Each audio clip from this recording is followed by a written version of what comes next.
The council chamber was filled with noise. Alien voices echoed from every corner of the round hall. Every race, tall ones, small ones, creatures with wings or fur, was speaking at once. Everyone was confused. Everyone was scared. "What do the humans mean?" shouted a red-skinned Tharn. "No more talks? What kind of message is that?" "They refused peace," said a soft-spoken Falari diplomat. "They didn't even stay for the full meeting." "They didn't send a diplomat," growled the reptilian Grash. "They sent a soldier, and soldiers only come when peace is not an option." The leader of the Galaxy Council, High Speaker Voro, raised all three of his arms.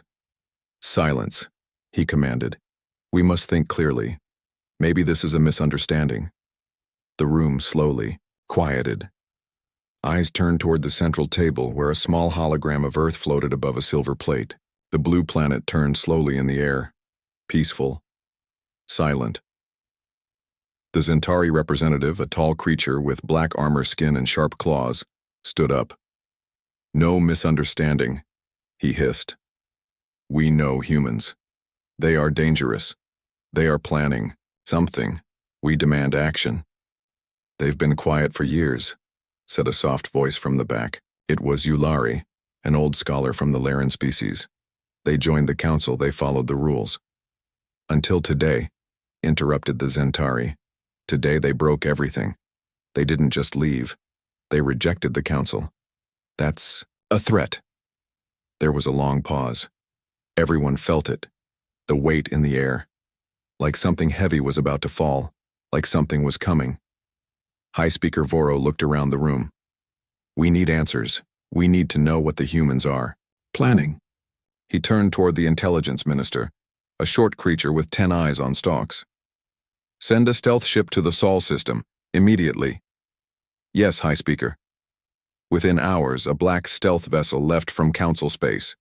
Its mission, to enter the solar system, observe Earth, and report back. The ship had no weapons, only sensors, cameras, and one very brave crew. They passed the outer planets, Jupiter, Saturn, and Uranus. No human ships, no signals. As they approached Earth, they saw the moon. Empty. The once busy bases were dark. Then they reached Earth orbit. Silence.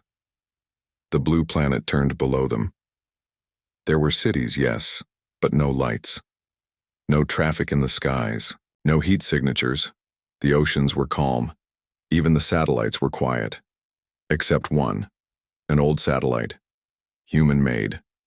It spun slowly in space, its solar panels cracked and dusty, but it still worked. It was broadcasting a single message. Again and again. "You had your chance." The crew listened to the message 10 times. The voice was calm. No emotion, just cold words. "You had your chance." The stealth ship's captain, a nervous Larlian named Tosk, stared at the message log. "What does this mean?" he asked. His science officer, a Zarn named Peely, looked worried. "It means they warned us, and now they're gone." "Gone?" asked the pilot. "Where?" Peely pointed at the planet below. "Look, Earth is not just quiet. It's empty." The crew ran scans. No active power grids, no radio signals, no large heat sources, no ships, no satellites except the old one. Then they found something strange. In the mountains of what was once called North America, they picked up a faint signal, a low power source, underground. "Let's check it," said Captain Tosk.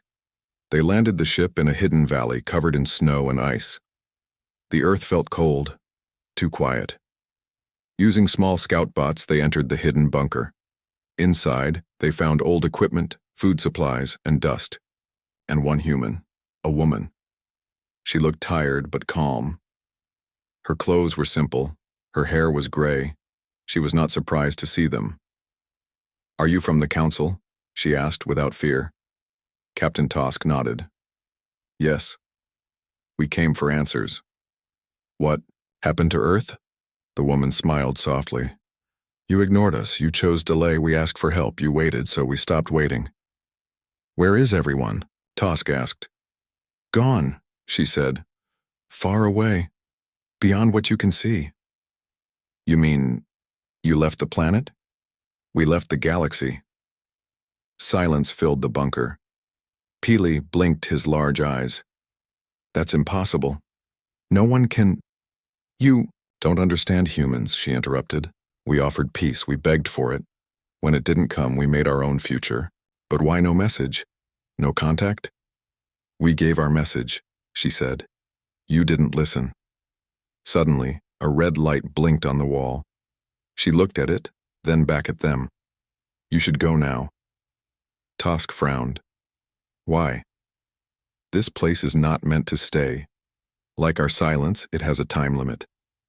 Before they could ask more, alarms began to sound. The team ran.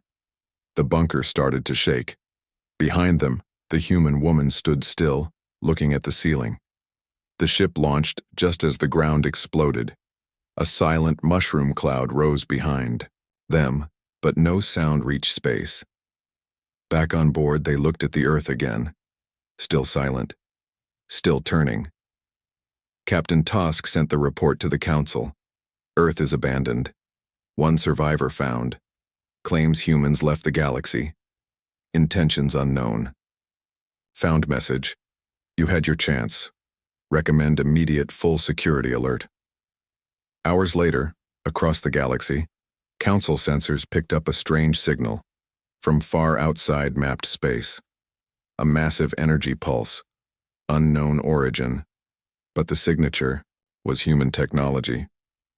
The Council had never seen anything like it. The High Speaker looked at the data in silence. For the first time in 1,000 years, he felt fear. They're not coming back, he whispered. Then he looked up. They're already here. And somewhere, in the blackness between stars, something began to move. Something big. Something human. And it was not interested in talking. Across the stars, the Council worlds were in panic. Ships were placed on alert. Secret weapons were activated. Old war plans were pulled out of dusty vaults. Everyone feared the same thing. The humans were planning something and no one knew what it was. The Zentari fleet doubled its patrols. Their general shouted on open channels, "We must strike first. Humans are preparing war." But the Council didn't agree. Some members still believed this was a trick, or maybe a bluff. Others didn't believe the humans had the power. After all, they were quiet for years, but not anymore. The Council intelligence report from Captain Tosk spread fast. It was simple but terrifying. Earth is empty. Humans are gone. One bunker found. One human found. She said, "We left the galaxy." Message found. You had your chance. Energy pulse detected outside known space. Human signature confirmed. The report hit the Council like fire on dry leaves. What does "we left the galaxy" mean? How could they even do that? Why was Earth left like a graveyard? In a secret meeting room, 5 Council leaders sat around a black table. Each one represented a different species. Each one looked more worried than the next. "They are bluffing," said General Marn, a metal-skinned warrior from the Kurdan people. "No one can leave the galaxy. It's science fiction." "They also couldn't build ships that disappear from sensors," said Yulari softly. "But they did." "They sent a message," said another member. "They told us no more talks." "That wasn't a bluff. That was a decision." "And now," added the last one, "they've gone silent. Not hiding, not talking. Just watching." The room was quiet for a long time. Then a red alarm flashed on the wall. The leaders turned to the screen. A message was coming through. Council Deep Space Scanner Station 9 on the edge of known space. The message was short. Large object detected. Unknown origin. Moving fast. Estimated size, planetary. Human energy readings confirmed. Visual contact. In 10 minutes. Requesting instructions. A hush fell over the Council. Something big was coming. From outside known space. And it was human. "Put the image on the main screen," the High Speaker ordered. The screen showed darkness at first. Then, A shape. Slowly, a black shadow moved through space. No lights, no engines, just a dark, flat surface miles long, like a ship or a weapon, but no known shape matched it. No signals came from it. It just moved, like a ghost. "What is it?" someone asked. No one answered. Suddenly, the image went black. The signal was gone. Station 9 was gone. "Did it fire something?" shouted one of the council guards. "No energy detected," replied the technician. "It didn't shoot. It didn't send anything. The station just disappeared." "What kind of weapon is that?" whispered a scientist. There was no answer. Across council space, fear spread like a virus. Thousands of worlds had lived in peace for years. Wars were stopped, rules were made.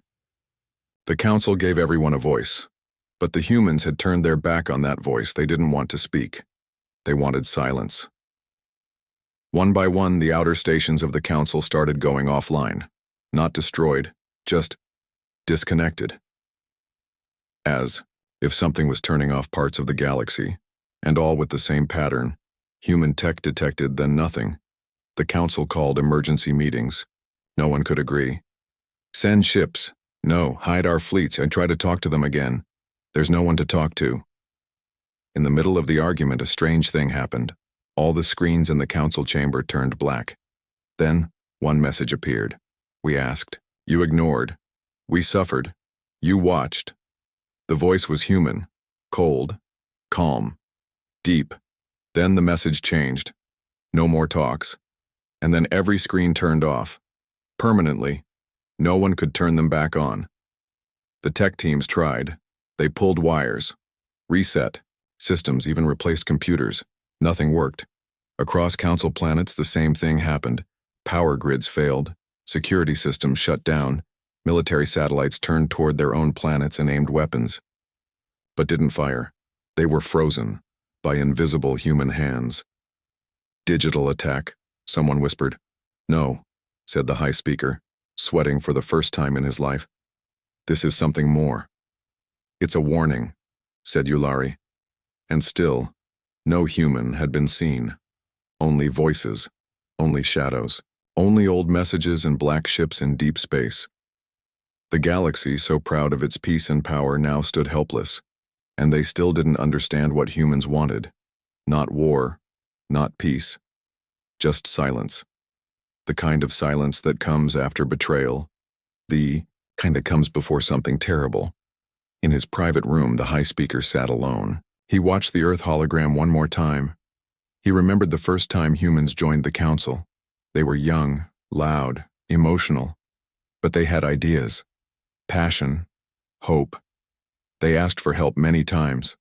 They asked for justice, but the council was slow, too slow, and now it was too late. The high speaker closed his eyes. For the first time, he realized something. Humans didn't leave to escape the galaxy. They left to become something bigger, something no longer interested in talking. They had evolved past peace and past war. They had become the silence between stars, and now that silence was coming home. The black ship moved without sound, without signal, without fear. It floated past stars and systems, too fast to be caught, too quiet to be followed. Some called it a shadow, others said it was a ghost, but everyone knew it was human. In the Council's deep space headquarters, fear had grown stronger. More ships had gone missing, more systems had gone dark. No shots were fired, no messages sent. Just silence. Then a small signal came. It was from a forgotten part of the galaxy. A quiet system near a dying star, one of the oldest colonies of the humans, now thought to be abandoned. The signal was weak, but real. Council scouts were sent at once. A small team of 6 from 6 different species, on a fast ship with stealth tech. Their job: find the source of the signal, learn the truth. They entered the system. The star glowed weakly, like a candle almost out. The planets around it were dry and cold, lifeless. Except one. The third planet had signs of an old base, half buried, in sand. The signal came from deep below. The scouts landed their ship in silence. They walked through broken towers and rusty machines.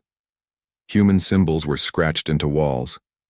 Old, forgotten English words. Hope Base, Earth Colony, or 7. Never forget. The place felt dead, but the signal was still calling. Down under the surface, they found a metal hatch. It opened without sound. Inside, they found stairs. Long stairs, going deep. The air was cold. The lights were weak, but they moved forward. At the bottom, they reached a large hall, and in the center stood a single figure, a human. She was old, worn, but her eyes were clear. She didn't seem afraid. "You found me," she said. The lead scout, a spider-like Jalari, stepped forward. "Who are you?" The woman smiled. "I am what was left behind." "Why?" the scout asked. "Where are the others?" "Gone," she said. "Long ago. This place was meant for messages, not people. But I stayed. To watch." "Where?" "Did they go?" The woman looked up toward the ceiling. "Farther than you can reach, farther than you can understand." "You mean outside the galaxy?" She nodded. "Why?" She took a deep breath. "Because your council failed. You let the Sentry burn our cities, you argued, while we buried our dead. We asked for justice. You gave us delay. We asked for help. You gave us silence." She stepped closer. Her voice got colder. "So we chose a new path. A human path. One that didn't wait for permission." The scouts didn't speak. She looked at each of them. "Do you think we forgot? Do you think we forgave?" She reached into her coat, pulled out a small cube. "This is the last message you'll get." "What does it do?" asked the scout. "It tells the truth." She dropped the cube. It floated in the air. A light flickered. Then the hall filled with images, human cities in flames, children crying, council diplomats talking, and doing nothing. And then, humans leaving. Huge ships like moving stars. Thousands of them, leaving Earth, leaving the galaxy. And in one last frame, an oath written in fire. "We are done waiting." Then the cube powered off. The woman stepped back. "This place is set to collapse in 5 minutes," she said calmly. "It will bury this memory, like you buried our pain." The scouts froze. "You should go now," she added. They ran, up the stairs, across the broken base, into the ship. As they launched into the sky, the ground below cracked open. The old human base collapsed into itself. A cloud of dust rose into the air. There was no sign of the woman. She had stayed, by choice. On the way back to council space, the scouts sat in silence. No one spoke. There was nothing left to say. But then, as they reached the edge of the system, something happened. Their ship's sensors picked up a pulse, a huge wave of energy, far, far beyond the galaxy. It wasn't a message. It was a test. A weapon, maybe. Or a machine, powered by something greater than any council tech. The computers tried to scan it, but the data made no sense. It was too big, too advanced, too human. The scout ship sent the readings back to the council, and when the council saw the report, panic turned to fear. The high speaker stood alone, watching the data flash across the screen. No weapon had been fired, no ship had arrived, but something had changed. A shadow now hung over the stars, a reminder. The humans had left, but they didn't forget. And now, they were watching. From somewhere, beyond. And they had not come back to talk. The signal changed everything. When the council received the energy reading from deep space, their scientists couldn't explain it. The machines used to measure energy levels shut down. They couldn't process the numbers. One said it was like measuring a star made by humans. They tried again. Same result. A silence fell in the room. That silence spread across the council world. News channels called it the human pulse. Some thought it was a weapon test. Others thought it was a warning. The high speaker called for another emergency session. Every council leader attended. No one wanted to miss this one. The room was full of nervous energy. Leaders looked at each other, waiting for someone to speak first, but this time, no one shouted. No one blamed. Everyone was afraid. Finally, the high speaker stood. "We are not at war," he said slowly. "We are not at peace. We are in something new." He looked around the room. "The humans are not trying to destroy us," he said, "but they are showing us what they've become." Yulari, the Laren scholar, spoke softly. "They don't want revenge. They want distance." "But they're still watching," said the Zentari general. "They're warning us to stay away." "Or warning us not to follow," said someone else. The council went silent again. And then a strange thing happened, all at once, on every screen. In the chamber, an image appeared. It wasn't sent by the council. It was human. A simple message floating in space. "You were warned." Behind the text was a slow-moving image. Stars, planets, and then something massive. At first it looked like a planet, but it moved. It rotated in an unnatural way. It had lights on the inside. Not a planet, a ship, a mobile world, made by humans, bigger than anything the council had ever seen. It was alive with power, a machine with the size of moons, and it was moving toward the edge of the galaxy. Not to invade, not to attack, just to pass by, just to remind them. The image ended. The message faded. No sound, no voice, just silence again. The council stared. Even the war generals didn't speak. "What are they?" someone whispered. "What have they become?" No one had an answer. On the far side of council space, a science station tried to scan the giant ship. It got too close and disappeared. No explosion, no signal, just nothing. The station, the crew, the satellites near it, gone, erased like chalk from a board. Back in the council chamber, everyone saw the loss appear on the star map. Red blink. 1. More empty system. No attack, no warning, just silence. The high speaker stood again.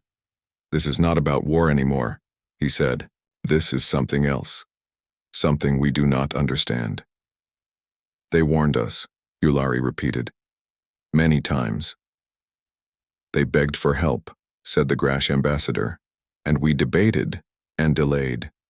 The Zentari general, who once wanted war, looked down.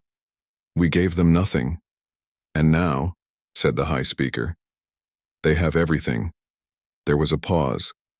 Then one of the younger diplomats, a bird-like creature named Sally, asked a question that no one had dared to say out loud. "Are we next?" No one answered. That night, across council space, thousands of worlds went quiet. Military fleets stood down. Science teams stopped their scans. Trade routes closed, not by command, by fear, by silence. One of the last reports that came in that day came from a deep space observer ship. It had no weapons, just a long-range telescope. It saw something big. Not one ship, not two, dozens, hundreds, all dark, all silent, all human, floating beyond the stars, watching, waiting, not coming in, but making sure no one followed. The report ended with 6 words. They built their own galaxy. When the high speaker read those words, he understood something. The humans were not punishing them. The humans were protecting something. Their future. Their new home.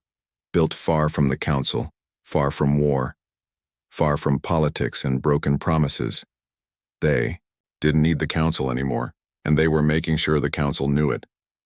Time passed. Months. Then years. The books stopped coming. The strange ships at the edge of space faded from sensors. The silence returned. But this time, it didn't feel like fear. It felt like distance. Like someone had moved on, across the galaxy. Change had begun. Slow, Hard change. Some races still hated. Some still feared. But more and more people remembered the message hidden in the silence.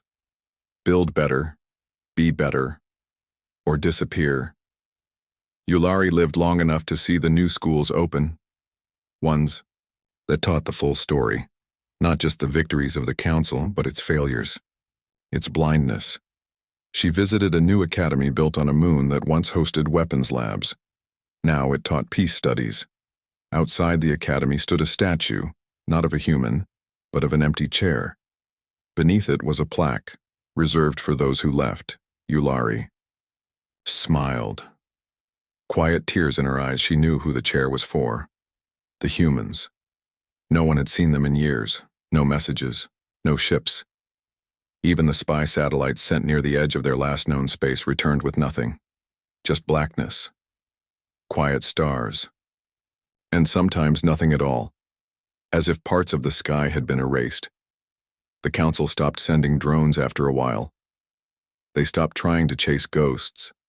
They began looking inward instead. One day something strange happened. Not an attack. Not a warning. Just a sound. A signal. Short, simple. One word. Spoken in old Earth English. It played across every council ship, every station, every planet. Goodbye. And then a light. A star, far beyond the galaxy's edge, flared bright. So bright it turned night into day on 3 council worlds. Not an explosion, a creation, a star being born, artificial, human-made. They had done it. They had made a sun out, there, beyond known space. Humans had built a second sky, a new home, complete and untouchable. Then the signal stopped. No more messages came, no more sightings. It was as if they had sealed their new world with light and closed the door behind them. The high speaker stood in the great hall for the final time. No applause, no cameras, just silence. He placed a single human book on the highest shelf of the council archive. No guards, no lock, just access for anyone who wished to learn. And he spoke. They asked for help. We said no. They left. We said nothing. They returned with silence. We finally listened. And now they're gone. For real this time. Not because they hate us, but because they don't need us. He looked at the stars. We must not wait for them to return. We must become something worth returning to. That night across the galaxy, lights were dimmed. Ships stopped. People looked at the sky. And for the first time in 1,000 years, they truly listened. Not for words, but for silence. Because somewhere, far beyond the edge of all known things, humanity was no longer waiting. They were building, and the galaxy had a choice: grow or vanish.